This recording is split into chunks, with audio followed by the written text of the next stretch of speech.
Hello friends, Satyanarayan tech group में आप सभी का स्वागत है।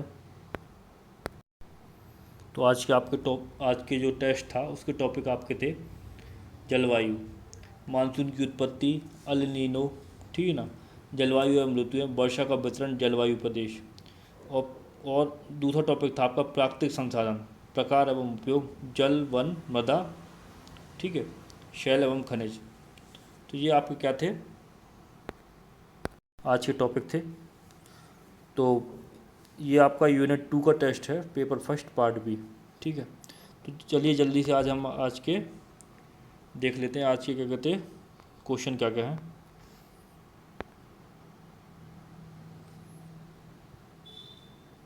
पहला क्वेश्चन है, इसका आपको आंसर 3 लाइनों में लिखना था। जैसे ए नंबर का क्वेश्चन जलोढ़ मृदा, जलोढ़ मृदा को समझाना था कि जलोढ़ मृदा होती क्या है। बी नंबर का आपका क्वेश्चन था भारत में खनिज तेल, तो खनिज तेल को आपको बताना था कि भारत में खनिज तेल, ठीक है ना। अल नीनो, सी नंबर का आपका क्वेश्चन था अल नीनो, ठीक है ना, ठीक है। तो अल नीनो का आपको समझाना था। इसके बाद में आपका दूसरे नंबर का क्वेश्चन था 50 शब्दों में लिखना था। आयोग के अनुसार 50 शब्द 5 से 6 लाइन, आयोग की 2020 की नोटिफिकेशन में लिखा है। हम लोग यूज़ कर रहे हैं 7 से 8 लाइन, 7 से 8 लाइन आप यूज़ कर सकते हो लिखने के लिए। तो इसमें जो आपका ए नंबर का जो क्वेश्चन था वो था भारतीय मानसून की विशेषताएं लिखनी थी। भारतीय मानसून की क्या विशेषताएं हैं। और भारत में शरद ऋतु में जो वर्षा होती है उससे आपको समझाना था। भारत में शरद ऋतु वर्षा जो होती है उसको आपको समझाना था। ये 2 क्वेश्चन थे आपके 50 मार्कर क्वेश्चन, वो 50 वर्ड्स के क्वेश्चन थे। तीसरे नंबर का आपका क्वेश्चन था वो 200 शब्दों का क्वेश्चन था। 200 शब्द मतलब 11 मार्कर क्वेश्चन था, 2 पेज, 2 पेज आपको लिखने थे। तो आपका क्वेश्चन था भारत में वन अथवा वनस्पति के प्रकारों को समझाना था। तो भारत में जो वन है उनके प्रकारों को समझाना था आपको। और आपको पूरे क्वेश्चन पेपर को 20 मिनट के अंदर सॉल्व करना था। और मैं रोज़ बोलता हूँ जो लोग भी 20 मिनट के अंदर क्वेश्चन पेपर को सॉल्व करते हैं वो डेफिनेटली इंप्रूव करेंगे और मेंस में वही लोग अपने क्वेश्चन पेपर को सही समय पर सॉल्व कर पाएंगे। तो चलिए हम आज के जल्दी से मॉडल आंसर देख लेते हैं कि मॉडल आंसर क्या है। तो ए नंबर का आपका क्वेश्चन था वो था जलोढ़ मृदा। तो जलोढ़ मृदा के लिए मैंने किस प्रकार लिखता हूँ, 3 फैक्ट मुझे देने हैं। तो सबसे पहले मैंने निर्माण लिख दिया, जलोढ़ मृदा का निर्माण। तो नदियों के द्वारा लाए गए निक्षेपों से, निक्षेप नदियाँ जो होती हैं बहकर आती हैं, हिमालय से बहकर आ रही नदियाँ, ठीक है, तो जनरली बहकर आ रही हैं। तो अपने साथ में बालू, कंकड़, मिट्टी, पत्थर ये सब लाती हैं। तो इनसे क्या होता है, मैदान का निर्माण होता है। जैसे गंगा का मैदान, ठीक है ना, उत्तर भारत का मैदान, ठीक है ना। तो ये सब चीज़, गंगा यमुना का मैदान बोलते हैं अपन, उत्तर भारत का मैदान बोलते हैं। तो ये, तो यहाँ पर उत्तर भारतीय मैदान में क्या है, जलोढ़ मृदा है, ठीक है। विस्तार, तो उत्तर भारत का मैदान है, जैसे देखो उत्तर भारत का मैदान, उत्तर भारतीय मैदान में जलोढ़ मृदा का विस्तार है। डेल्टाई प्रदेश और तटीय मैदान। प्रकृति बता दी मैंने कि जलोढ़ मृदा की प्रकृति क्या होती है, उदासीन होती, ठीक है ना। तो प्रकृति क्या होती है, इसकी उदासीन होती है और यह सर्वाधिक उपजाऊ मृदा है। मैंने एक फैक्ट ये भी लिख दिया कि यह एक सर्वाधिक उपजाऊ मृदा है। तो आपको इसी प्रकार से करने की कोशिश करना है कि निर्माण बता दो, नदियों के द्वारा लाए गए निक्षेपों से निर्माण होता है। विस्तार बता दो कि उत्तर भारत का मैदान डेल्टा प्रदेश, डेल्टा प्रदेश तटीय मैदानों में इसका क्या होता है, पाई जाती है। और प्रकृति बता दो इसकी कि यह उदासीन होती है और सर्वाधिक उपजाऊ मृदा है। हम देख लेते हैं बी नंबर का क्वेश्चन क्या है हमारा। बी नंबर का क्वेश्चन था भारत में खनिज तेल।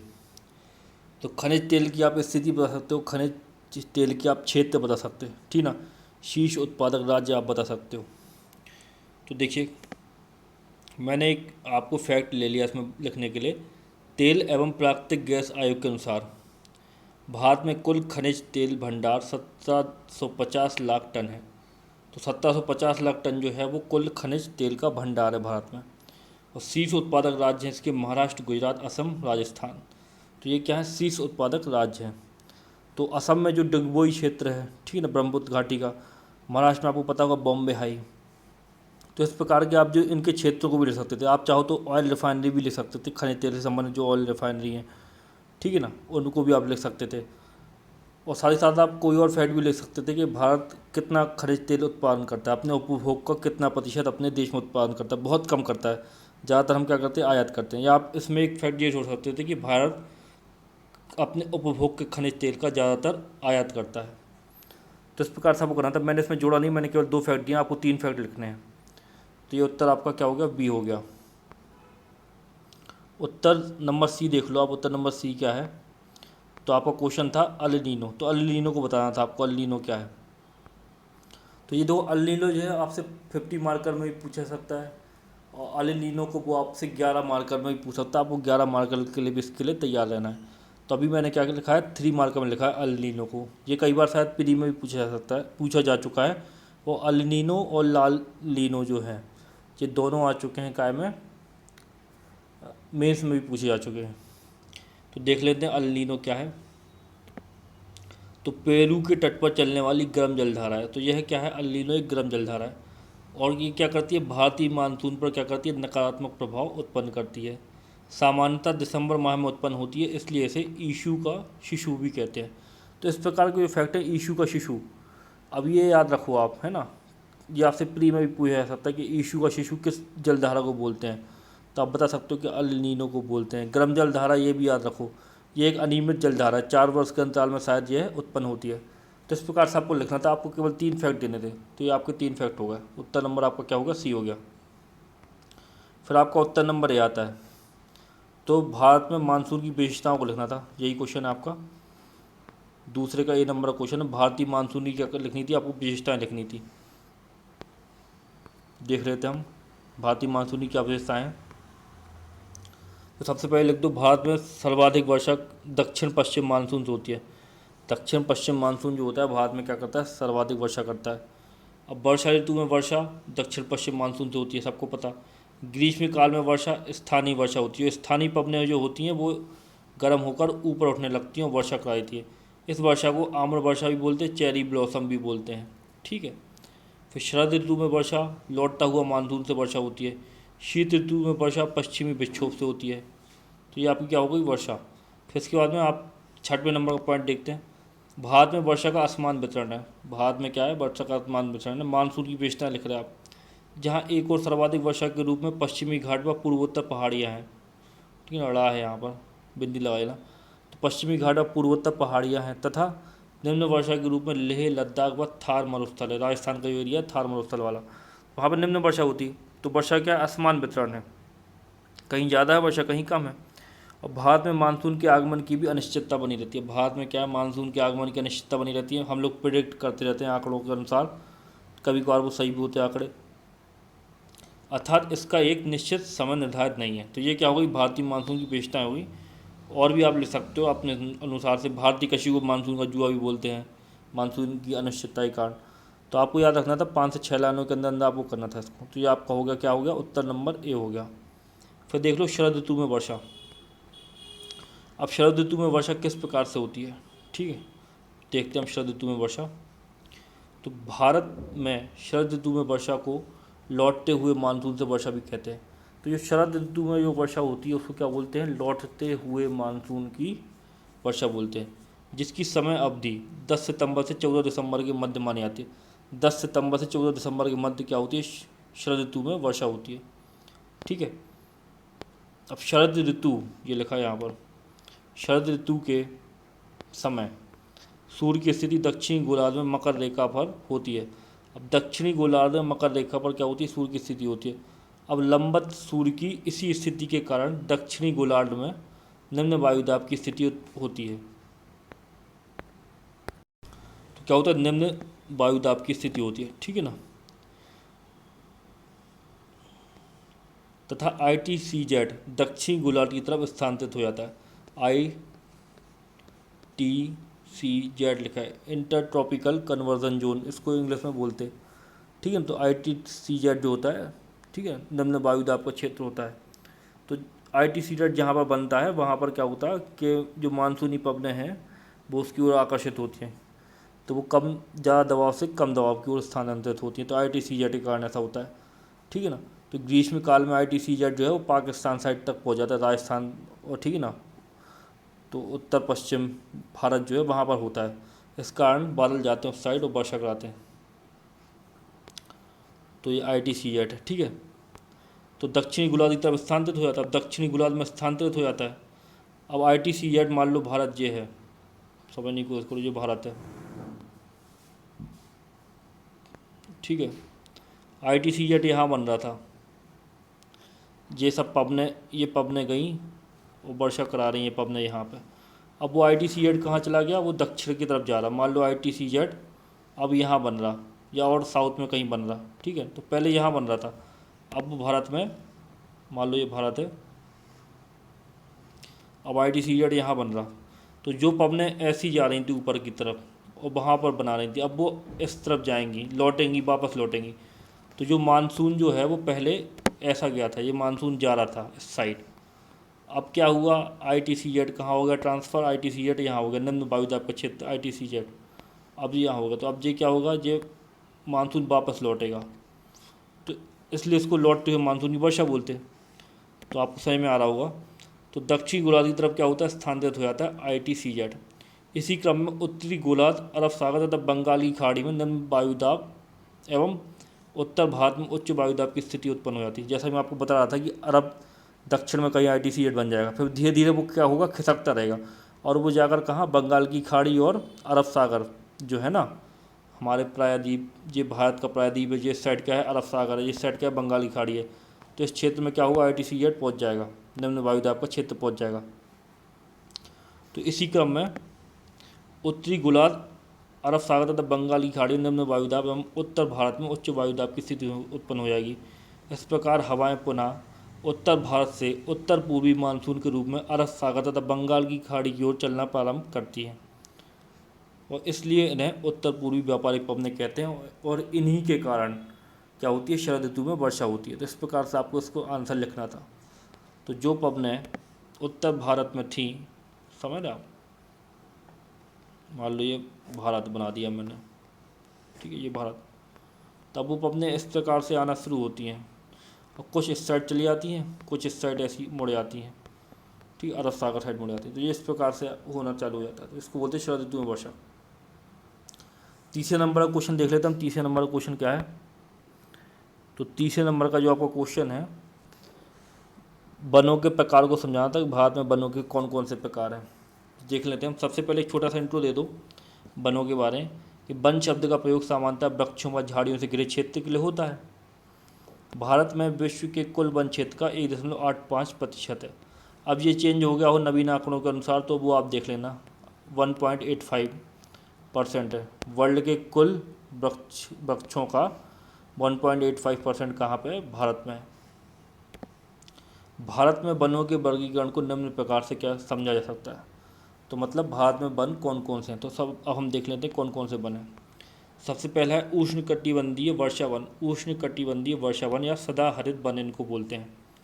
तो वर्षा, तो 200 से 250 सेंटीमीटर, जो 200 से 250 सेंटीमीटर वर्षा वाले क्षेत्र होते हैं, वहाँ पर क्या होते हैं, उष्णकटिबंधीय वर्षा वन होते हैं क्षेत्र। तो क्षेत्र देख लो, क्षेत्र कौन कौन से हैं। तो ये बघाट जो लिखा है, इसको ये गलत शब्द लिख गया। तो मेघालय, मणिपुर हो गया, कोरोमंडल तट हो गया, लक्षद्वीप हो गया, अंडमान निकोबार हो गया। यहाँ पर उष्णकटिबंधीय वर्षा वन पाई जाती है, क्योंकि यहाँ पर वर्षा भी बहुत ज़्यादा होती है। आपने सुना होगा पश्चिमी घाट पर वर्षा ज़्यादा होती है। आपने पढ़ा हुआ पूर्वोत्तर पहाड़ी, कहाँ, मेघालय, मणिपुर, यहाँ पर क्या होती है, वर्षा अधिक होती है। तो इस प्रकार से अब वृक्ष कौन से होते हैं उष्णकटिबंधीय वर्षा वन या सदाहरित वन में, वृक्ष कौन कौन से होते हैं। रबड़ होता है, रोजवुड होता है, महोगनी होता है, बांस होता है, सिनकोना होता है, ठीक है। तो ये आपका क्या होगा, वृक्ष होगा। विशेषताएं देख लो, इसकी विशेषताएं क्या होती है। वर्षा के कारण सघन और सदाहरित वन होते हैं। उष्णकटिबंधीय वर्षा वन जो होते हैं वो सदाहरित वन होते हैं, सघन होते हैं। इनकी लंबाई 30 से 60 मीटर होती है। लकड़ी कठोर होने के कारण आर्थिक महत्व अपेक्षाकृत कम होता है। सर्वाधिक जैव विविधता पाई जाती है, परिस्थितिकी संतुलन होता है। तो सर्वाधिक जैव विविधता यहीं पाई जाती है, लेकिन इनकी जो लकड़ी होती है वो कठोर होती है, ठीक है ना। तो इनका क्या है, आर्थिक महत्व कम है। दूसरे नंबर के हमारे बनाते हैं उष्णकटिबंधीय आर्द्र मानसूनी वन। इनको क्या बोलते हैं, पर्णपाती वन भी बोलते हैं। उष्णकटिबंधीय आर्द्र मानसूनी वन को क्या बोलते हैं, पर्णपाती वन भी होते हैं। तो वर्षा 100 से 200 सेंटीमीटर, 100 से 200 सेंटीमीटर वाले एरिए में ये होते हैं उष्णकटिबंधीय आर्द्र मानसूनी वन होते हैं। क्षेत्र इसके हैं पश्चिमी घाट का पूर्वी ढाल। तो पश्चिमी घाट जो है, पश्चिमी घाट ये है, ये पश्चिमी घाट है, इसका जो ये वाला एरिया, पूर्वी घाट वाला एरिया, समझ रहे ना। तो पूर्वी ढाल वाला एरिया, तो घाट तो ये इस साइड है, ये घाट हो जाएगा, यहाँ पे घाट है, लेकिन जो पूर्वी ढाल वाला एरिया है, समझ रहे ना आप। तो पूर्वी ढाल वाले एरिया में पाए जाते हैं। पूर्वी वाला ढाल वाला जो एरिया है पश्चिमी घाट का, वो वृष्टि छाया प्रदेश में आता है, वहाँ पे कम वर्षा होती है। ठीक है, और पश्चिम बंगाल हो गया, बिहार हो गया, उड़ीसा हो गया, तो यहाँ पर पाए जाते हैं उष्णकटिबंधीय आर्द्र मानसूनी वन। वृक्ष देख लो कौन कौन से होते हैं, साल, सागौन, शीशम, चंदन, महुआ, ये वृक्ष हैं आपके, साल, सागौन, शीशम, चंदन, महुआ। विशेषताएं देख लो, इनकी विशेषताएं क्या है। शुष्क ग्रीष्म ऋतु में यह वृक्ष अपनी पत्ती गिरा देते हैं। तो ये क्या होते हैं, ग्रीष्म ऋतु में अपनी पत्ती को क्या करते हैं, गिरा देते हैं। और मुलायम लकड़ी के कारण आर्थिक महत्व है। लकड़ी इनकी मुलायम होती है, उनके फर्नीचर बनाए जा सकते हैं या कोई भी लकड़ी का काम किया जा सकता है, तो इसलिए इनका आर्थिक महत्व क्या है, अधिक है। फिर देख लो तीसरे प्रकार के वन, उष्णकटिबंधीय शुष्क मानसूनी वन। उष्णकटिबंधीय शुष्क मानसूनी वन, तो वर्षा यहाँ होती है 50 से 100 सेंटीमीटर, वर्षा होती है 50 से 100 सेंटीमीटर। क्षेत्र हैं इसके पूर्वी राजस्थान, ठीक है ना, एमपी, पंजाब। तो एमपी में भी पश्चिमी एमपी जो है, पश्चिमी एमपी में उष्णकटिबंधीय शुष्क मानसूनी वन पाए जाते हैं। हरियाणा, तमिलनाडु, तो यहाँ पर क्या पाए जाते हैं, शुष्क मानसूनी वन पाए जाते हैं। अब शुष्क मानसूनी वन में कौन कौन से वृक्ष होते हैं, तो कुछ लिखे हैं मैंने, महुआ, पलाश, तेंदुपत्ता, पीपल। तो ये उष्णकटिबंधीय शुष्क मानसूनी वन है। इनकी विशेषता क्या होता है, पानी की विशेषता क्या है इनकी, पानी की मात्रा कम होने के कारण जड़ें अत्यधिक गहराई तक, पत्ती मोटी एवं कांटेदार होती हैं, जिससे वाष्पीकरण कम हो। तो कांटेदार होती हैं, ठीक है ना, और पत्ती क्या होती है, मोटी होती हैं, क्योंकि पानी की मात्रा इनको कम मिलती है। तो ये आपके हो गए उष्णकटिबंधीय शुष्क मानसूनी वन। फिर देख लो मरुस्थलीय व अर्ध मरुस्थलीय वन। तो वर्षा यहाँ पर क्या होती है, 50 सेंटीमीटर से कम होती है। क्षेत्र इसके हैं पश्चिमी राजस्थान। राजस्थान का जो एरिया है, राजस्थान में भी जो क्या है, पश्चिमी राजस्थान वाला एरिया है ना, जो पश्चिमी राजस्थान वाला एरिया जो है, वहीं पर क्या कहते हैं, ये पाए जाते हैं। उत्तरी गुजरात में ये मिलते हैं, दक्षिण पश्चिम पंजाब में मिलते हैं, हरियाणा में मिलते हैं ये। इनमें वृक्ष जो है वो है नागफनी, कीकर, बकल, बबूल। बबूल में भी कांटे होते हैं, नागफनी में कांटे आपने देखे होंगे, ठीक है ना। विशेषता क्या है इनकी, छोटी छोटी झाड़ियों के समूह होते, छोटी छोटी झाड़ियों के रूप में होते, और प्रायः कांटेदार, लंबी, मोटी व कंटीली पत्तियाँ होती हैं। कटीली पत्तियाँ होती हैं, कांटेदार पत्तियाँ होती हैं, लंबी मोटी पत्तियाँ होती हैं। नागफनी का आपने देखा होगा पेड़, तो वो क्या है, मरुस्थली व आद्य मरुस्थली, ठीक है ना, वन है, वो वनस्पति है। डेल्टा या जौहरी वन, 5वें नंबर का डेल्टा या जौहरी वन। तो वर्षा कहाँ, यहाँ पर वर्षा 200 सेंटीमीटर से अधिक होती है। क्षेत्र जैसे आपके सुंदरवन, महानदी डेल्टा, कृष्णा गोदावरी डेल्टा, ठीक है ना। वृक्ष यहाँ पर पाए जाते हैं, मैग्रोव वनस्पति पाई जाती है, सुंदरी वन पाए जाते हैं, नारियल, सैनोरीटा, ये सब पेड़ यहाँ पर पाए जाते हैं। और विशेषता क्या है इसकी, समुद्र तट के डेल्टा क्षेत्र में पाई जाती है, ठीक ना, समुद्र तट के डेल्टा क्षेत्र में ये पाई जाती है वनस्पति या वन, पाया कर देना, यहाँ पर वन पाए जाते हैं, पाए, ठीक है ना। सर्वाधिक जैव विविधता के केंद्र होते हैं ये, चक्रवातों से रक्षा करते हैं। जो मैग्रोव वनस्पति होती है उसको माना जाता है कि चक्रवातों से क्या होते हैं, तटीय क्षेत्र की रक्षा करती है। तो ये आपके वो डेल्टा वन। फिर देख लो छठवें नंबर की मैग्रोव वन, लंबाई 30 मीटर औसत होती है इनकी, मृदा दलदली मृदा में होती है, और 7% लगभग विश्व में यह वन है, मैग्रोव वन जो है। वृक्ष हो गए इनके सुंदरी वन, ताड़ और फिनिक्स, जो है मैग्रोव वन के अंतर्गत आते हैं। महत्व क्या है, पारिस्थितिक महत्व है इनका। तो ये क्या होगा आपके मैग्रोव वन। और इसमें क्या है, मैग्रोव वन में और देख लो महत्व में जैव विविधता है, चक्रवातों से रक्षा करते हैं, मृदा अपरदन को रोकने में क्या होते हैं, सहायक होते हैं, मृदा अपरदन रुकता है इनसे। तो ये आपको क्या होगा, मैग्रोव वन। उसके बाद देख लो अब हिमालयन वनस्पति।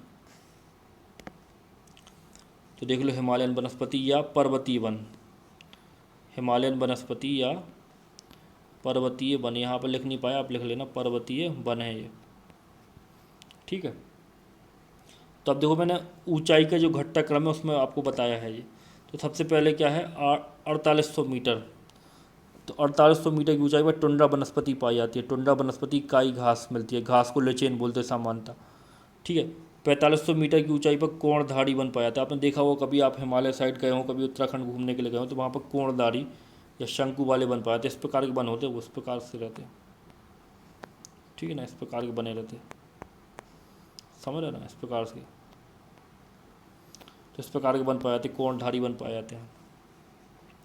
कोणधारी वनों को अल्पाइन वन भी कहते हैं। चीड़, स्प्रूस, ब्लू पाइन, ये सब प्रजाति है उनकी।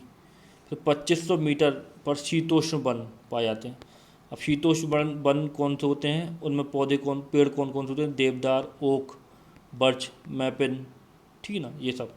और 1500 मीटर की ऊंचाई पर सदाबहार व पतझड़ वन पाए जाते हैं। तो ये ऊंचाई के हिसाब से बताया मैंने पर्वतीय वनस्पति को कि 4800 मीटर, तो घटते क्रम में बताया कि पहले 4800 मीटर, फिर उसके और नीचे 4500 मीटर, फिर 2500 मीटर, फिर 1500 मीटर। तो इस प्रकार से मैंने आपको बताया। तो ये है हिमालयन वनस्पति। वो 8वें नंबर की वनस्पति है आपकी प्रायद्वीपीय वनस्पति। तो देख लो क्षेत्र क्या है, नीलगिरी और अन्नामलाई, अन्नामलाई की पहाड़ी और नीलगिरी की पहाड़ियाँ जो हैं वहाँ पर। इन वनों को क्या बोलते हैं, 16 वन भी बोलते हैं। और वृक्ष यहाँ पर कौन कौन से पाए जाते हैं, लॉरेन, सिनकोना, मैग्नोलिन, ठीक है ना। सिनकोना, ये सिनकोना ही लिखा है, सिनकोना इस प्रकार से लिखना था आपको, सिनकोना, ठीक है। तो इस प्रकार से आपको करना था। तो ये आपका हो गया क्या 3N का क्वेश्चन। ये वैसे थोड़ा सा ज़्यादा बड़ा हो रहा है, आप इन सब चीज़ों को थोड़ा थोड़ा कम कर देना। आप चाहो तो विशेषताओं को रिमूव कर दो, क्योंकि आप सभी प्रकार के वन को बता रहे हैं। यदि कोई एक प्रकार का वन उष्णकटिबंधीय शुष्क मानसूनी वन आपसे 5 मार्कर में पूछ ले, तो 5 मार्कर में आपका इतना ही डाटा आपका 5 मार्कर का हो जाएगा। तो इस प्रकार से आपको करना था 3A का क्वेश्चन। लास्ट में एक निष्कर्ष डाल दो कि इस प्रकार हम दे सकते हैं कि भारत वनों के ठीक है ना, ठीक है ना, वनों के मामले में या वनों के क्षेत्र में, ठीक है ना, अत्यंत समृद्ध है। आवश्यकता इनके बेहतर एवं उचित संरक्षण की है। तो इस प्रकार से आप एक निष्कर्ष ले सकते हैं कि भारत वनों के मामले में बेहतर स्थिति में है या काफ़ी समृद्ध है, ठीक है। आवश्यकता इनके उचित संरक्षण की है। तो इस प्रकार से आप लिख सकते हैं एक निष्कर्ष। तो इस प्रकार से आपको करना था, निष्कर्ष में डालनी आप लिख लेना। तो ये इस प्रकार से था। तो मैं आशा करता हूँ आज का वीडियो आपको अच्छा लगा होगा। कल फिर मिलते हैं नई वीडियो के साथ में। धन्यवाद।